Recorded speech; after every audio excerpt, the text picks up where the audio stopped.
Je voudrais, en préambule, vous rappeler que la raison d'être d'En Marche est la refondation de notre vie politique au service de la transformation de notre pays.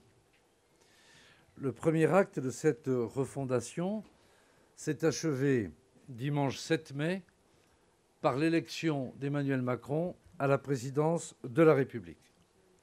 Le second acte commence par conséquent aujourd'hui, avec le dévoilement de nos candidats aux élections législatives des 11 et 18 juin prochains. Nous avons en effet l'objectif de bâtir une majorité de changement et donc d'obtenir pour le groupe parlementaire La République En Marche une majorité absolue à l'Assemblée nationale. Nous abordons cette nouvelle étape avec le même état d'esprit que celui que vous avez toujours connu, les mêmes principes et les mêmes valeurs que tout ce que nous avons réalisé depuis un peu plus de 13 mois. Une fois encore, nous traduisons en actes les engagements pris devant nos adhérentes, nos adhérents et devant les Françaises et les Français. Après un processus de sélection d'une rigueur, d'une objectivité et d'une impartialité sans précédent sous la Ve République, je suis très fier, en ma qualité de secrétaire général d'En Marche, de vous présenter dans ce dossier de presse, qui vous sera remis à l'issue de nos échanges, celles et ceux qui porteront nos couleurs pour mettre en œuvre concrètement le projet pour lequel Emmanuel Macron a été élu par les Françaises et les Français. Leurs profils parlent d'eux-mêmes. Nos candidats signent en effet le retour définitif des citoyens au cœur de notre vie politique, et c'est avec eux que la République se met en marche.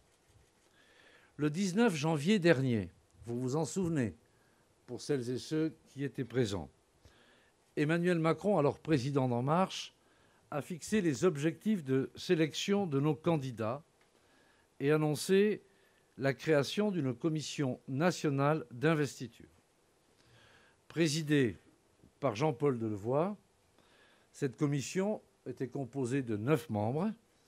Catherine Barbaroux, présidente de notre mouvement, Jean-Marc Borrello, Christine de Vérac, Anne-Emery Dumas, Jean Launay, Audrey Manuby, Cédric O, Agnès Pannier-Runacher, François Patria, Margot Pêche et Marlène Schiappa.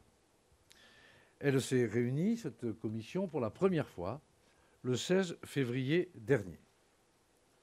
Au total, ce sont 19 000 dossiers de candidature qui ont été déposés sur la plateforme depuis le 19 janvier, sans compter l'afflux de quelques milliers ces derniers jours. En moyenne, qui ne sont donc pas prises en compte, vous l'aurez compris, dans ces statistiques. 34 candidatures en moyenne, donc par circonscription. 71% de dossiers masculins et 29% de dossiers féminins. Sur le processus de sélection, vous imaginez le travail de titan. Les équipes dédiées à la préparation des élections législatives ont procédé à une présélection sur la base de critères objectifs. Curriculum vitae, disponibilité réelle pour mener campagne, ceci afin de préparer dans les meilleures conditions les réunions de la Commission nationale d'investiture qui ont duré au total plus de 250 heures en 3 mois. À l'issue de cette présélection, ce sont plus de 1700 entretiens téléphoniques ou physiques qui ont été conduits par une équipe de 10 personnes composée de salariés et de bénévoles du mouvement.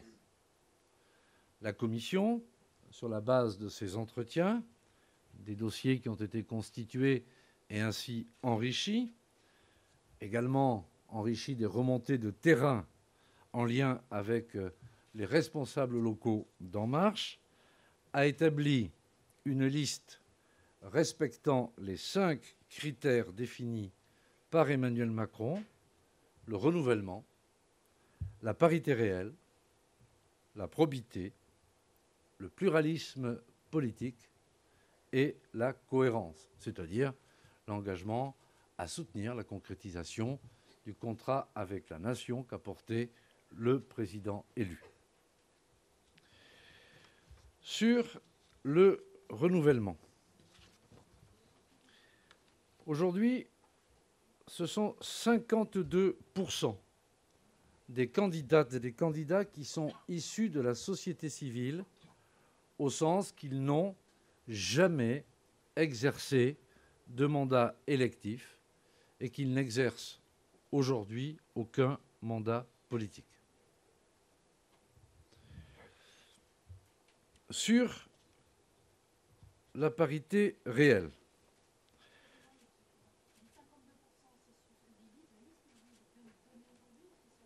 oui, c'est sur la liste que nous vous donnerons tout à l'heure. Oui. À chaque jour suffit sa peine. On va avancer si vous voulez bien, Madame Rolin. Attendez. Si vous voulez bien, je vais vous exposer l'ensemble et ensuite je répondrai à vos questions. Sur la parité réelle, 214 candidats sont des femmes, 214 sont des hommes, de sorte que vous aurez compris que ce sont 428 candidats qui sont compris dans la liste qui vous sera fournie. Le respect de la parité est également valable pour ce qui concerne les circonscriptions estimées favorables au regard des résultats obtenus par Emmanuel Macron lors des 2 tours de l'élection présidentielle. Sur la probité, tous les candidats se sont engagés à n'avoir à ce jour aucun casier judiciaire, en tout cas maculé de marque d'un passé judiciaire, parce que chacun a un casier, bon, et à n'avoir jamais été déclaré inéligible pour quelque cause que ce soit, fût-elle la plus mineure. Le mouvement a par ailleurs fait tout son possible pour veiller, bien entendu, à ce que les candidates et les candidats choisis respectent les valeurs qui sont les nôtres et l'engagement pris de souscrire à l'engagement pris par le président de la République devant les Françaises et les Français. Sur la pluralité politique, les candidates et les candidats sont issus de l'ensemble du spectre politique républicain et ce pluralisme est l'expression de la recomposition du paysage politique voulu par le président de la République autour du projet qu'il porte pour notre pays. Sur l'efficacité et la clarté, le 5e critère, l'ensemble des candidates et des candidats se sont engagés à soutenir et à mettre en œuvre concrètement le contrat avec la nation proposé par le président de la République. La liste des 418 candidats qui vous sera communiquée, 428, a été proposée par la Commission nationale d'investiture et validée par le Conseil d'administration. Tous les candidats se retrouveront d'ailleurs ce samedi toute la journée au musée du Quai Branly pour un séminaire de présentation et de travail. Je voudrais à ce stade vous donner quelques chiffres clés. Parmi les candidats investis, 214 hommes, 214 femmes. Je vous le redis, 52% d'entre eux sont issus de la société civile et à ce titre, qu'il n'y ait pas de différence sémantique dans la compréhension des choses, n'ont jamais exercé de mandat électif et n'exercent aucun mandat politique. Donc la promesse de renouvellement est ainsi tenue. 93% des candidates et des candidats sont aujourd'hui en activité professionnelle. 2% sont en recherche d'emploi. 4% sont retraités et 1% sont étudiants. 95% ne sont pas des députés sortants. Leur âge moyen est de 46 ans contre 60 ans pour la moyenne des députés sortants. Le candidat le plus jeune a 24 ans, la candidate la plus âgée a 72 ans. Vous trouverez dans le dossier qui vous sera remis à l'issue de nos échanges un certain nombre d'exemples de biographies de candidates et de candidats. Vous comprendrez qu'on n'ait pas pu vous les fournir toutes, mais votre curiosité naturelle permettra d'approfondir de manière exhaustive à la fois le parcours des uns et des autres. Mais je citerai par exemple Hervé Berville, 27 ans, candidat dans la 2e circonscription des Côtes-d'Armor. Pardonnez mon chauvinisme breton. Il est né au Rwanda. Il a été adopté à l'âge de 4 ans par une famille costarmoricaine. Il a fait des études supérieures. Et aujourd'hui, il travaille à l'Agence française du développement. Et il s'est engagé dès 2015 au sein des Jeunes avec Macron. Et il est aujourd'hui référent dans les Côtes-d'Armor. Je pourrais également citer Coralie Dubost, 34 ans, 3e circonscription du département de l'Hérault, juriste, qui est responsable aujourd'hui à la direction générale des projets RSE de la Montpellier Business School, qui est engagée dans plusieurs associations culturelles et humanitaires, comme la Maison de la Justice et du Droit de Montpellier ou encore la Ligue des droits de l'homme. Elle vit son premier engagement politique à En Marche et elle est notre référente dans le département de l'Hérault. Je pourrais continuer ainsi en citant par exemple un garçon, puisque je viens de citer une femme, Aurélien Taché, 32 ans, qui est candidat dans la 10e circonscription du Val d'Oise, qui est aujourd'hui délégué régional du groupe SOS. Et Aurélien Taché a travaillé pendant 2 ans auprès du ministre du Logement, où il était en charge de l'hébergement des sans-abri. En parallèle, il a été secrétaire fédéral à l'Europe au Parti socialiste à Paris, après avoir été candidat aux élections municipales dans le 18e arrondissement. Et il a beaucoup contribué au travail d'élaboration du programme d'Emmanuel Macron, du moins de la partie relative à la lutte contre la pauvreté, dans le cadre du groupe de travail que nous avions créé. Voilà, mesdames et messieurs, je ne vais pas alourdir plus avant mon propos, simplement vous dire que, je l'ai souvent répété, notre mouvement marche sur 2 jambes. Le rassemblement, le renouvellement. Le rassemblement, nous avons eu l'occasion de le dire et de le démontrer par la présence dans notre comité politique de représentants éminents de toutes les sensibilités politiques qui existaient et qui existent toujours sur l'échiquier politique français. C'est l'élément du rassemblement. Le second, le renouvellement. Jamais, vous pouvez vous plonger dans les annales, jamais un mouvement politique français doté de 13 mois d'existence porte l'audace que nous portons devant vous d'investir pour devenir député représentant la nation 52% de citoyens qui n'ont pas un CV soit de professionnel de la politique, soit une antériorité politique qui soit une sorte d'aboutissement d'un parcours militant. Voilà l'état d'esprit de ce que nous vous présentons aujourd'hui, qui est fidèle à ce que nous avons dit. Vous allez recevoir la liste des candidates et des candidats, avec toutes leurs coordonnées. Comme ça, vous pourrez vérifier vous-même la véracité de ce que l'on fait.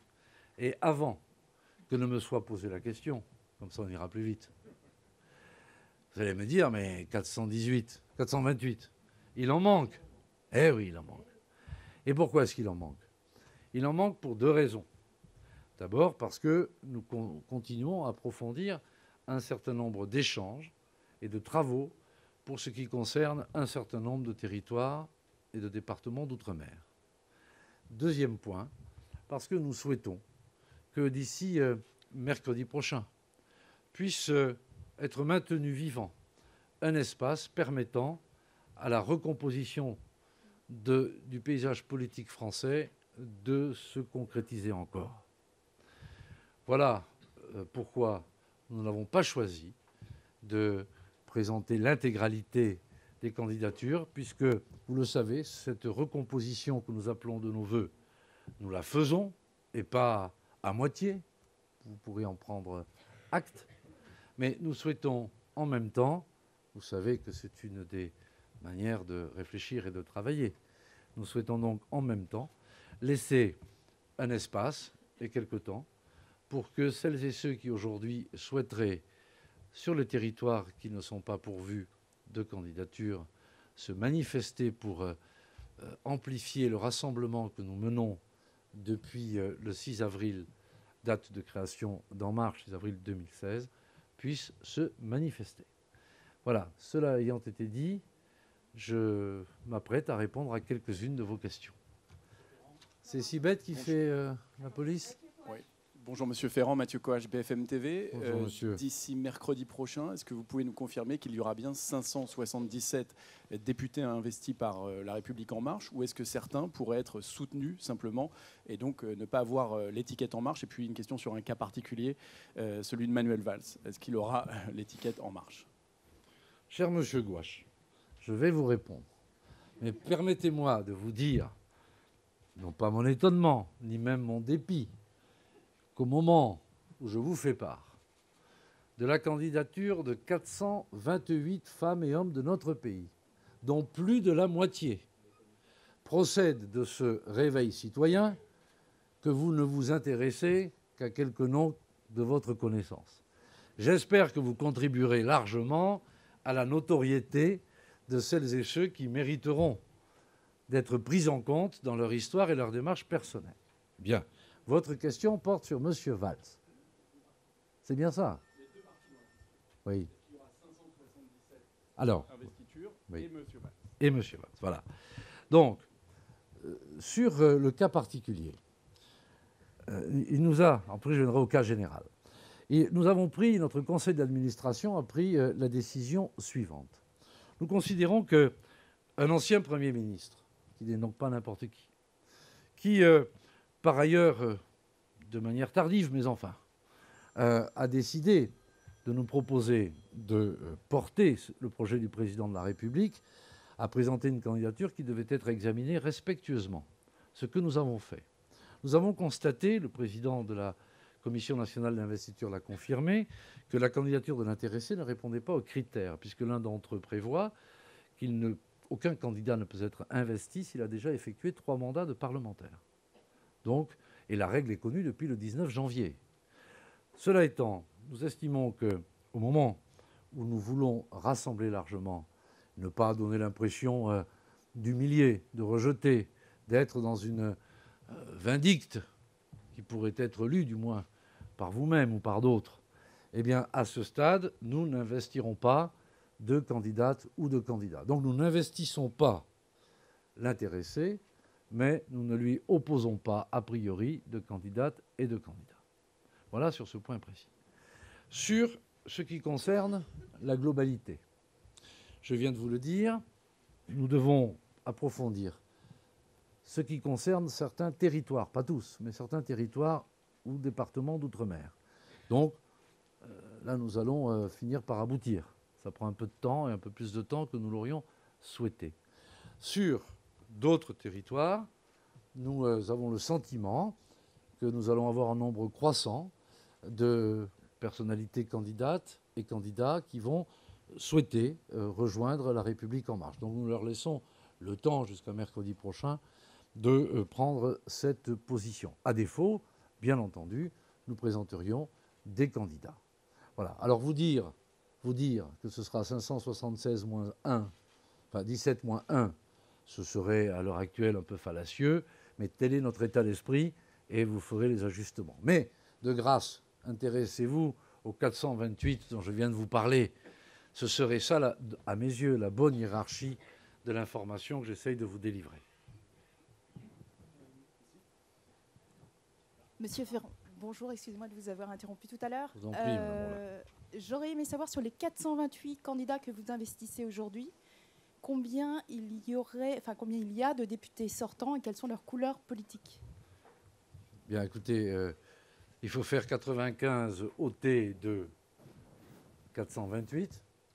Donc, il faudrait faire le calcul à l'envers. 24. Donc, il y a 24 parlementaires qui sont aujourd'hui investis par La République En Marche. Et, sans que je me trompe, ce sont des députés socialistes sortants. Vous comprendrez pourquoi nous prenons un peu de temps. Oui, Emmanuel Jarry. Oui, ça va en se disant, donc si vous ne citez pas LR, c'est qu'il n'y a pas de LR parmi ces parlementaires, j'imagine. Dans les 428... C'est pourquoi j'ai répondu à M. Gouache qu'il restait des espaces de rassemblement disponibles. Les 428 ne comprennent pas, si on comprend bien, les candidats MoDem. Est-ce que aujourd'hui, vous savez combien il y aura de candidats MoDem à côté ou en plus de ces 428? Ah non. Je vous ai expliqué, voici quelques jours, qu'il y aurait un seul label pour celles et ceux qui souhaitent s'engager dans notre démarche, c'est La République En Marche. Comment cela s'est-il passé avec nos alliés du MoDem? Car là est votre question. Vous le savez, vous y aviez sans doute assisté, nous avons plusieurs fois répété que nous ne ferions aucun accord d'appareil. Eh bien, je vous le confirme, il n'y a pas d'accord d'appareil. Tous les candidats qui ont souhaité s'inscrire dans notre démarche ont été tenus de se soumettre à la procédure de sélection impartiale et objective que j'ai décrite tout à l'heure. Et seule la Commission nationale d'investiture d'En Marche a autorité pour proposer qu'in fine, les candidatures soient retenues. Je vous rappelle les termes de l'alliance conclue avec François Bayrou. François Bayrou a souhaité d'abord que soit intégré de manière expresse au sein du programme présidentiel une loi de moralisation de la vie publique. Emmanuel Macron a indiqué son engagement qui est de faire que le texte portant moralisation de la vie publique soit présenté en Conseil des ministres lorsque le gouvernement aura été nommé avant le premier tour des élections législatives. Le deuxième aspect de l'engagement de M. Bayrou auprès d'Emmanuel Macron était la juste reconnaissance de la valeur et de la rémunération du travail. Et depuis le premier jour de sa campagne présidentielle, Emmanuel Macron a mis ce sujet au cœur. Troisièmement, ce qui a scellé l'alliance est le respect du pluralisme politique et de l'identité de chaque formation politique. Cela a été le cas à chaque instant et c'est la raison pour laquelle, fort de cela, nous avons décidé de faire bannière commune La République En Marche. Enfin, l'engagement devait être pris d'une alternance véritable, et nous l'avons pris, dans les pratiques et les orientations politiques. Ensuite, sur les candidats, comment cela s'est-il passé? Chacune des formations, à la fois En Marche, mais à la fois, évidemment, le MoDem, ont présenté des profils, des candidates et des candidats. Et c'est chaque fois le meilleur ou la meilleure aux yeux de la commission d'investiture qui a été retenue. Donc, loin d'un accord d'appareil où on dose au trébuchet la répartition de ceci ou de cela, le parti pris a consisté à faire que nous allions nos différentes ressources humaines, si je puis m'exprimer ainsi, pour faire en sorte que cette alliance La République En Marche puisse chaque fois se prévaloir des candidates et des candidats les mieux à même de respecter les critères et les mieux à même de remporter l'élection sur la circonscription. Voilà, M. Jarry, les éléments que je pouvais porter à votre connaissance. Oui, bonjour. Bonjour. Pardon? Non, mais je viens de vous répondre. Non, mais vous êtes tellement habitué au calcul d'apothicaire que vous demandez d'en faire. Eh bien, vous explorerez la liste.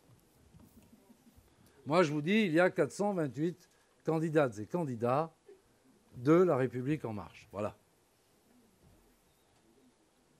Bonjour, Francis Brochet pour les quotidiens régionaux du groupe EBRA. Je suis là, bonjour.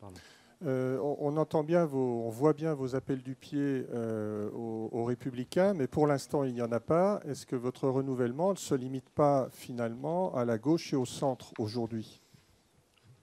Alors, Monsieur Brochet, 52% des candidates et des candidats de La République En Marche n'ont à ce jour exercé aucun mandat. Ces citoyennes et ces citoyens proviennent naturellement d'horizons politiques différents. Ensuite, il y a 24 parlementaires, ce qui signifie que tous les autres ne le sont pas. Et donc, quand vous explorerez le profil de l'ensemble des candidates et des candidats, vous constaterez que les élus, conseillers municipaux, conseillers départementaux, conseillers régionaux, qui sont investis par En Marche, proviennent d'horizons politiques extrêmement différents et participent de ce renouvellement ample que nous souhaitions et du respect du pluralisme que nous avons toujours appelé de nos voeux. Non, je vous en laisse le soin, parce que sinon j'aurais eu demi-heure de retard en plus. Monsieur Ferrand, Bruno Dive, Sud-Ouest. Dive. Est-ce que vous pensez qu'on connaîtra le nom du Premier ministre avant la liste des 140 députés, des 140 candidats encore non investis? Et est-ce que cette liste dépend aussi du nom du futur Premier ministre? Elle n'en dépend pas. Moi, je vous ai dit que d'ici mercredi, je vous fournirai la liste complémentaire. Le reste appartient au seul président de la République. Grégoire Poussiel, Les Échos. Est-ce que ce n'est pas un peu contradictoire de fixer des règles très strictes de renouvellement de la vie politique et de ne pas les appliquer à 100% dès les premières investitures? Je pense notamment au cas de M. Valls. Pardon, au cas de M. Valls. Oui, mais vous faites une obsession pathologique. Non, je vous dis que M. Valls n'est pas investi par La République En Marche. Non, mais il n'y a pas de candidat qui lui sera opposé, si j'ai bien compris. Vous avez bien compris, mais ça veut dire que nous ne l'investissons pas non plus. Mais il y a aussi dans la vie... Non, mais monsieur Poussiel, je trouve qu'il y aurait quelque injustice à faire d'un cas une règle. Nous, au moment où nous rassemblons, nous estimons qu'on ne claque pas la porte au nez à un ancien Premier ministre de la République qui, en quelque sorte, dit « j'ai envie de vous rejoindre et d'être utile ». Je vais vous dire quelque chose. Si je vous avais répondu « nous allons tout faire pour combattre M. Valls », vous m'auriez dit peut-être. Comment est-ce que cela est tenable avec la philosophie de rassemblement que vous portez? N'y a-t-il pas un paradoxe à vouloir rassembler? N'y a-t-il pas un paradoxe à dire que vous voulez des Français, des responsables de tous horizons, et la première chose qui se passe, vous traitez par l'humiliation ou le mépris le fait qu'un ancien Premier ministre indique quitter son parti d'origine, adhérer En Marche et s'inscrire dans La République En Marche. À cela, nous répondons, nous ne bougeons pas nos critères, pas de passe-droit, pas de traitement particulier, la même règle pour tous, mais on prend acte de cette singularité d'un Premier ministre qui a été en poste ces dernières années, et nous ne cherchons pas à mener querelle à un tel ou un tel autre. Attendez. Merci. Karine Finkenzeller de l'hebdomadaire allemand Wirtschaftswoche. Monsieur Ferrand, vous avez dit que c'était 34 intéressés pour prendre le poste de travail d'être député. Donc voilà, j'imagine c'était super dur de faire une sélection. Donc vous avez donné 5 critères. Est-ce que vous pourriez peut-être détailler un peu comment ça s'est fait? Parce que voilà, 5 critères, c'est peut-être encore facile, mais là après, il faut entrer dans les détails. Bien, écoutez, je ne vais pas répéter les 5 critères. Mais les 5 critères vous ont été connus. Ensuite, il y a eu des téléphoniques, physiques, en vis-à-vis avec le président Delevoye ou des collègues qui siègent à ses côtés au sein de la commission. Donc il y a eu des échanges très concrets. Il y a eu une demande d'avis auprès des responsables départementaux ou locaux du mouvement. Et fort de l'ensemble de ces renseignements, la Commission nationale a pris sa décision. Bonjour, ça marche. Bonjour, Laure Cometti du journal 20 minutes. Est-ce que chacun des 428 candidats a pu passer un entretien avec la Commission? Président, c'est le cas, je pense. Est-ce que chacun des 428 candidats investis à l'heure actuelle ont passé un entretien avec des membres de la Commission ou avec les équipes en charge de le faire?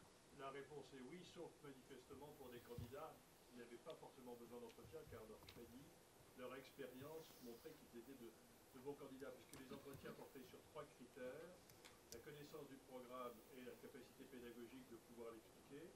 La seconde, c'est l'empathie, la résonance, le crédit, l'imprégnation locale. Et le troisième, c'est la capacité opérationnelle de pouvoir faire une campagne.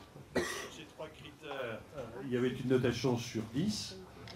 Quand les notes étaient au-dessus de 10, la commission était informée, nous analysions et généralement nous avalisions le candidat ainsi retenu. Lorsque les notes étaient inférieures à 10, nous réétudions la nature du candidat, nous analysions la sévérité des notes, voir s'il y avait, quelquefois par exemple sur les capacités opérationnelles, les candidats étaient à 2 ou 3, mais en fin de compte, on voyait bien que c'est parce qu'ils n'avaient, comme le disait le secrétaire général, pas d'expérience politique et qu'avec un bon accompagnement, on pourrait relever complètement leurs notes. Mais en tout cas, la commission, à chaque fois, a été informée pour avoir la meilleure lecture possible du potentiel. Et je dois vous dire qu'au travers de ces entretiens, je n'ai pas tout à fait les pourcentages en tête, mais je me tourne vers mes collègues de la commission.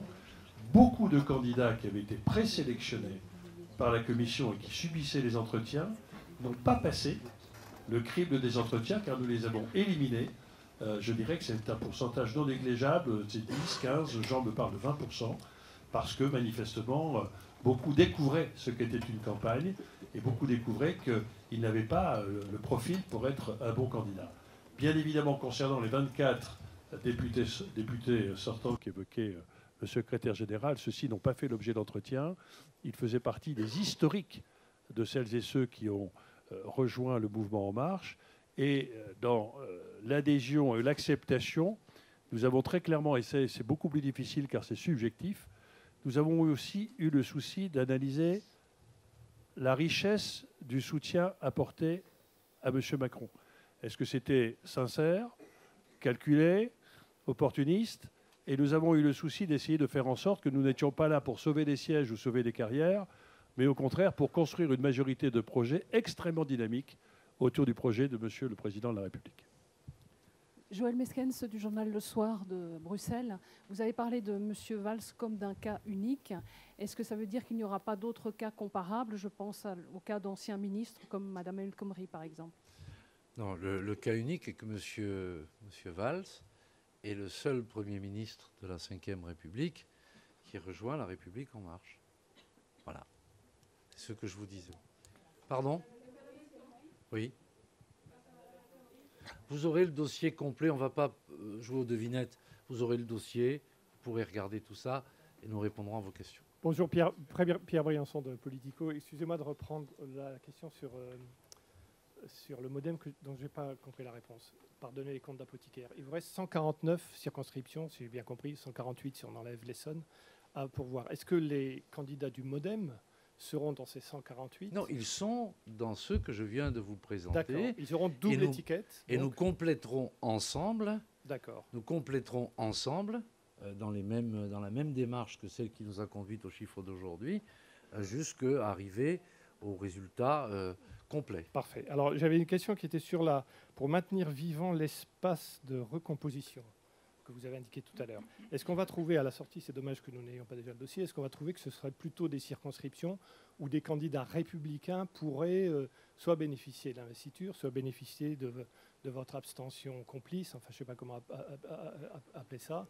C'est plutôt des circonscriptions... C'est une bonne déduction. Des circonscriptions plutôt conservatrices ou de droite, j'imagine. Conservatrices comme vous y allez. En tout cas, ce que nous disons, nous, c'est que aujourd'hui, nous le savons, vous l'écrivez même, je l'apprends en vous lisant les uns les autres, qu'il y a un certain nombre d'élus républicains ou de candidats républicains qui ont déclaré vouloir aider le président de la République, nouvellement élu, et participer à la dynamique de rassemblement. Voilà.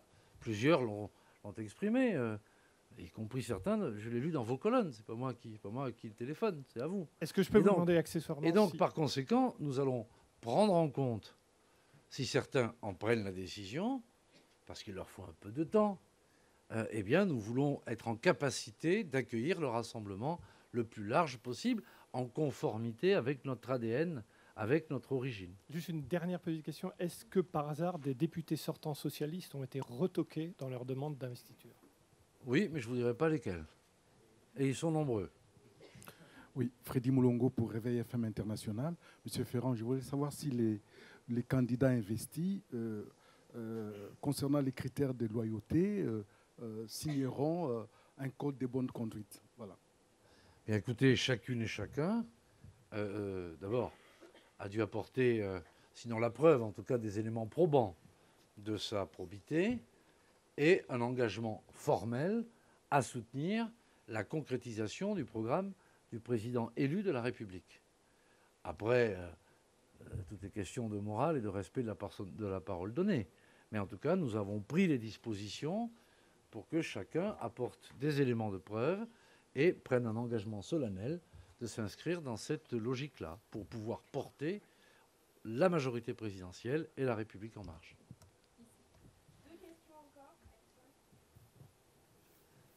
Bonjour, Alison Tassin, LCI. Bonjour, madame. Une question sur l'investissement d'Emmanuel Macron dans ces législatives. Est-ce qu'il a choisi de trancher personnellement sur certains cas? Peut-être le cas de M. Valls, par exemple, pour y revenir. Vous savez, dans son infinie sagesse, la Commission nationale d'investiture et le conseil d'administration, dont il ne fait plus partie, a saisi le président élu de la République de quelques cas qui, en effet, revêtaient un aspect particulier. Et d'autant plus particulier que le plus souvent, vous ne parlez que de cela. Et donc, on se dit qu'il fallait bien calibrer la réponse. Bon, donc, effectivement, sur quelques cas, son avis a été requis.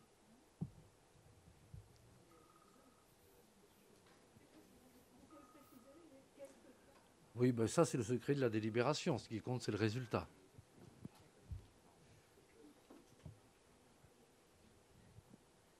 Bonjour, Jérémy Marot de l'AFP. Pouvez-vous nous dire quelques mots du financement des législatives? Il semble qu'il y ait un petit trésor de guerre encore de la présidentielle.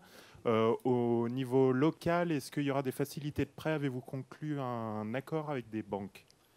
Alors, samedi, pour celles et ceux qui le voudront, vous pourrez venir non seulement découvrir les nouveaux visages de la République en marche, les 428 et peut-être d'autres encore, mais ce sera aussi l'occasion de vous présenter l'équipe opérationnelle de campagne qui sera le centre de ressources en quelque sorte, vers lequel nos candidates et nos candidats pourront se tourner pour réaliser leurs documents, pour harmoniser les messages que nous portons, les priorités que nous entendons valoriser pendant cette campagne auprès des électrices et des électeurs, et également pour aborder cette question.